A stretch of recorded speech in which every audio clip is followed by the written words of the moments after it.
Olá, pessoal. Luiz Augusto Carvalho, pelo seu Cardio News, dando sequência aqui à série de discussões sobre os artigos que foram apresentados no ESC em 2020. Hoje, a nossa proposta é bater um papo sobre o estudo HOME-PE, que buscou avaliar, na verdade, buscou comparar duas ferramentas diagnósticas, né, quanto à capacidade delas de identificar pacientes que podem ser tratados ambulatoriamente após o diagnóstico de TEP. Né? Foram as ferramentas, o score PESE simplificado e o critério ESTIA.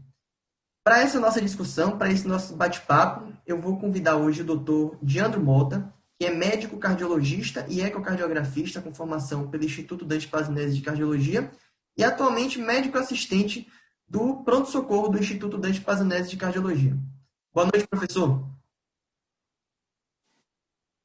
Boa noite, Luiz. Primeiro, queria agradecer pelo convite. Vai ser um prazer estar com você nesses próximos minutos para debater um trabalho tão importante para a nossa prática diária ali de emergencista, sobretudo de emergências cardiovasculares. Eu acho que vai agregar muito para a nossa prática e trazer mais segurança.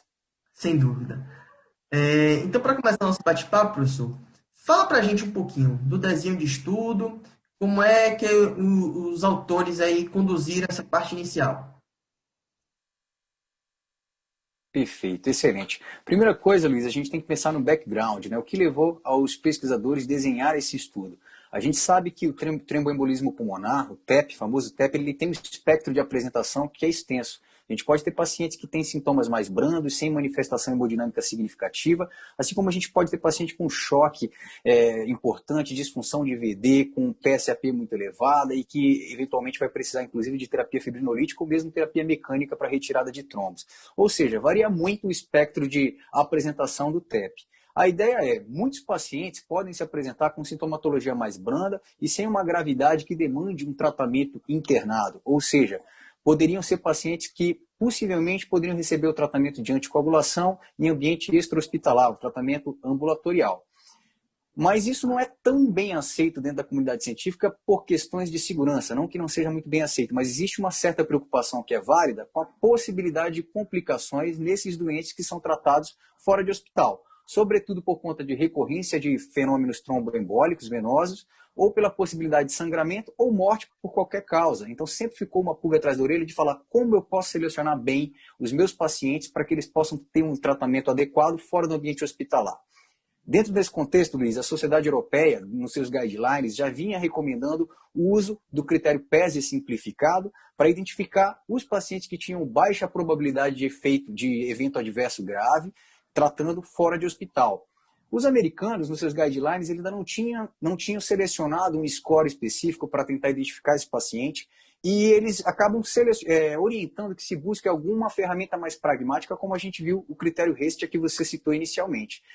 Para tentar responder se o critério HESTA seria tão seguro quanto o PESE score simplificado, né, o score PESE simplificado, foi desenhado esse estudo para comparar as duas ferramentas e ver se a gente poderia confiar nas duas para tratar os nossos pacientes em ambiente extra-hospitalar. Esse foi o background do estudo. Bacana, professor, bom demais. E com relação aos resultados, é, o critério Recha foi capaz de identificar esses pacientes tão bem quanto o PES simplificado, que a gente já está habituado a usar no pronto-socorro? Perfeito, Luiz. Para a gente chegar a essa resposta, vamos só apresentar um pouquinho o estudo, como ele foi feito. Toda vez, pessoal, que a gente faz uma pergunta de pesquisa, a gente faz a pergunta para que ela seja respondida. E essa pergunta ela tem que ser muito bem feita, com critérios bem sólidos e objetivos, que a gente costuma organizar no mnemônico que a gente chama de PICOT. Utiliza muito esse mnemônico em pesquisa clínica quando você quer desenhar um estudo. O que seria o mnemônico PICOT? A letra P é de população. Qual foi a população do estudo? Foram pacientes que apresentavam um diagnóstico de tromboembolismo pulmonar, sem instabilidade hemodinâmica, com pressão arterial na admissão intra-hospitalar, que era favorável, uma pressão boa. Seriam comparados, então, através do I de intervenção. A primeira intervenção que eles queriam ver era o critério HESTA, se é um critério seguro ou não, comparado com o critério PESE simplificado, que seria a letra C do PICOT, o controle.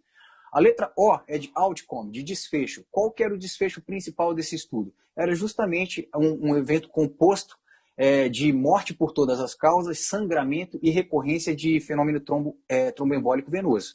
Então, eles decidiram avaliar isso no período de 30 dias, que é o T do PICOT, ou seja, P, população, a gente já falou, TEP, para ver pacientes com TEP que tinham estabilidade hemodinâmica. Intervenção era comparar o critério Hestia com o C de controle, com o critério PESI simplificado, no desfecho aquele composto que a gente comentou, e no tempo de 30 dias. Para isso, pessoal, eles selecionaram 26 hospitais da França, Suíça, Bélgica e Holanda. Conseguiram, de 2017 até 2019, acompanhar 1.974 pacientes, quase 2.000 pacientes, foram randomizados, foi um estudo aberto, ele era open label. E o que é interessante? Os pacientes então eram triados de acordo com esse score, seja o Hestia, seja o score PESI, simplificado, só que a equipe médica que dava assistência, o médico que acompanhava, ele tinha a possibilidade de não dar sequência com a estratégia definida pelo PESI. Ou seja, quando o PESI dava 0, baixo, se ainda assim, se ele quisesse que fosse levado em consideração a opinião dele por critérios clínicos e deixar o paciente internado, isso poderia acontecer. O mesmo valia para o critério Hestia. O que encontrou, pessoal? Foi interessante que de evento composto foi observado 3,8% nos pacientes que foram para triagem de acordo com o critério Hestia e 3,6% no PESI simplificado. Ou seja, é uma diferença que do ponto de vista estatístico não foi significativa. A primeira afirmação que a gente poderia fazer então é que o critério Hestia, como é um estudo de não inferioridade, ele foi tão bom quanto o critério PESI simplificado para identificar pacientes que teriam evolução favorável no tratamento extra-hospitalar de tromboembolismo pulmonar, ou seja, ele pelo menos tem a mesma segurança que o score PESI simplificado. Uma outra pergunta que eles queriam fazer é: será que o critério Hestia ele pode identificar mais pacientes para a estratégia domiciliar do que o critério PESI simplificado?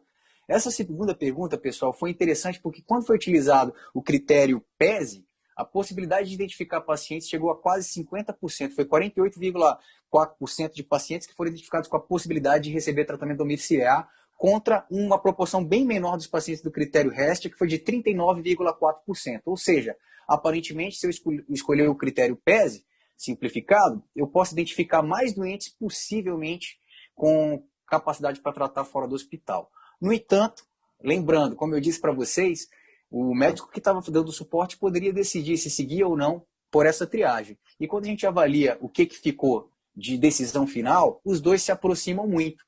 Aqueles 48,4% de pacientes que tinham sido triados inicialmente pela estratégia PESI simplificada, caiu para 38,4%. E aqueles 39,4% iniciais que tinham sido triados pelo score Hestia, caiu para 36,6%, muito próximo um do outro. Ou seja, a decisão final acabou não mudando muito. Foi uma mesma proporção de pacientes que acabou ficando internado e a mesma proporção que acabou tratando fora de casa, mais de um terço. Perfeito, professor. Então, diante desses resultados, o senhor julga que o critério Hestia é uma nova ferramenta diagnóstica que a gente pode lançar mão no pronto-socorro para tentar selecionar aqueles pacientes que podem ser tratados ambulatorialmente após o diagnóstico de TEP? Perfeito, Luiz. Essa pergunta é excelente. Antes, só retificar uma informação. Quando eu falei tratados fora de casa, interpretem como tratados fora do hospital. Mais de um terço pode ser manejado fora do ambiente hospitalar. Isso é muito importante, Luiz. Você que está com a gente no Dante Pazanese sabe como um serviço que tem a porta aberta e que é referência de alta complexidade em doenças cardiovasculares recebe pacientes em grande quantidade, não só do estado de São Paulo, como fora dele. E a gente sabe que o pronto-socorro, a nossa emergência cardiovascular, costuma ser cheia. Se você consegue utilizar uma ferramenta com segurança para tratar adequadamente esses pacientes fora do ambiente hospitalar, para o serviço público é algo que traz uma importância muito grande. A gente consegue mudar a nossa abordagem com segurança também para o paciente e um conforto para aqueles que estão na porta, às vezes na sala de emergência, ver que está cada vez mais enchendo de pacientes e a gente se sente angustiado de não poder acomodar todos. Então vai ajudar sim o serviço público. Só lembrando, pessoal, esse critério Hestia, desde 2011 ele vem sendo estudado, foi primeiramente apresentado nessa data que eu falei para vocês, outros estudos vieram validando os resultados. Então, quando a gente tem são 11 critérios que são avaliados. Quando você não tem nenhum deles desfavorável, você tem mortalidade encontrada em trabalhos originais de 0% e com uma possibilidade de 2% de ocorrência de novo evento tromboembólico venoso. Quando a gente utiliza o PES Score, eles utilizam a possibilidade de morte em 30 dias de 1,1% e somando sangramento e recorrência de até 2%. Então, assim, acaba que você tem ferramentas que são seguras. Esse estudo trouxe com um N grande, quase 2.000 pacientes, uma segurança maior para a gente de saber que pode utilizar qualquer um dos dois critérios para fazer essa abordagem que você bem sugeriu. Uma abordagem prática e ao mesmo tempo segura e que a gente sabe que pode oferecer um tratamento adequado para o paciente. Muito bom, professor.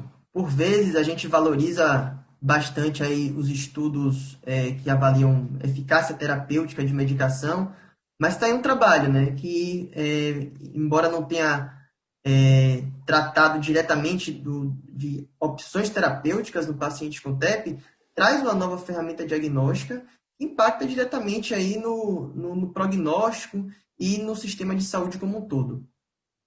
Perfeito, Luiz. E isso que você falou é muito importante, porque hoje em dia, com o avanço que a gente teve terapêutico, a gente sabe que internação hospitalar é caro, né? Ainda mais falando de serviço público de saúde. Antigamente a gente sempre pensava, vai ter que começar com anticoagulação, primeiro ou uma heparina subcutânea, ou mesmo heparina não fracionada endovenosa. Depois você tem que fazer um crossover para o Marivan, o antagonista de vitamina K. Hoje em dia a gente já tem uma possibilidade de tratar nossos doentes com outras medicações, como os DOACs, que a gente tem um controle mais favorável para o doente. A gente sabe que facilita muito para o médico que faz assistência e para o próprio paciente e reduz muito o tempo de internação hospitalar. Se a gente consegue identificar esses pacientes que são favoráveis a um tratamento domiciliar, sem a necessidade de uma permanência prolongada no hospital por questão logística, né, estrutural, burocrática, sem dúvida nenhuma, é um avanço significativo. E como você falou, a gente às vezes fica muito focado na nova medicação. O que vem aí? O Congresso chegou, o que ele vai trazer de novo para a gente utilizar na prática clínica? É mais gasto, é mais medicação. Mas está aí um trabalho que trouxe uma resposta que para a gente, que está na linha de frente, ali nas emergências cardiovasculares, agrega bastante. Perfeito, professor. Acho que a gente contemplou bem aí o tema que o estudo traz. E eu gostaria de lhe agradecer imensamente, em nome do seu Cardio News, pela sua participação, sua disposição em nos ajudar e nos ensinar esse tema. E gostaria de dizer que a gente conta com o senhor para outros bate-papos como esse. Pô, eu que agradeço o convite, Luiz. É sempre bom estar com vocês. Pode contar comigo sempre que é um prazer. Estou aqui para ajudar sempre. Valeu, professor. Muito obrigado. Boa noite aí. Boa noite. Tchau, tchau.